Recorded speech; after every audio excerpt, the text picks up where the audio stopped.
Կուրսի ես, որ Վիլենի հետ սևակն է եղել հիվանդանոցում։ Լսել եմ։ Դե որ լսել ես, ասա ինձ խնդրում եմ։ Կարար սևակը տենց քայլաներ առանց քո դաբրոյի։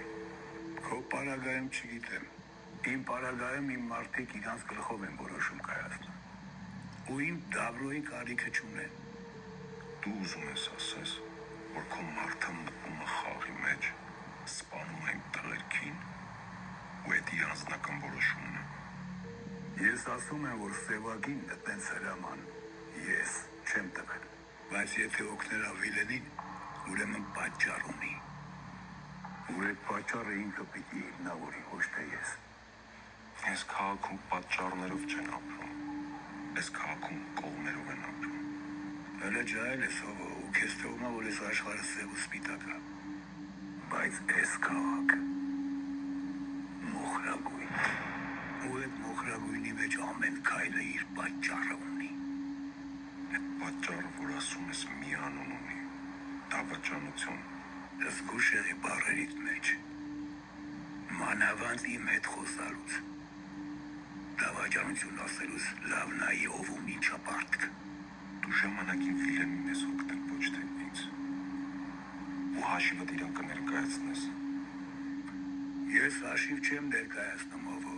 բայց իմ հաշիվները միշտ փակվում են։ Իմ համար մեկը ովատենս։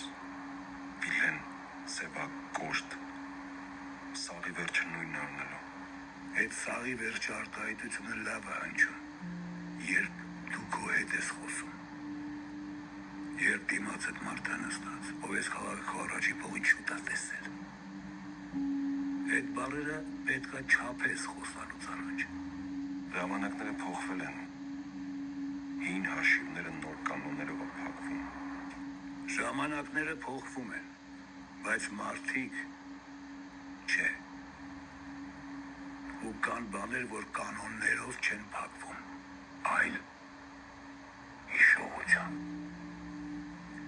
Իմը սևակը քո հետ է, թե իմ դեմ։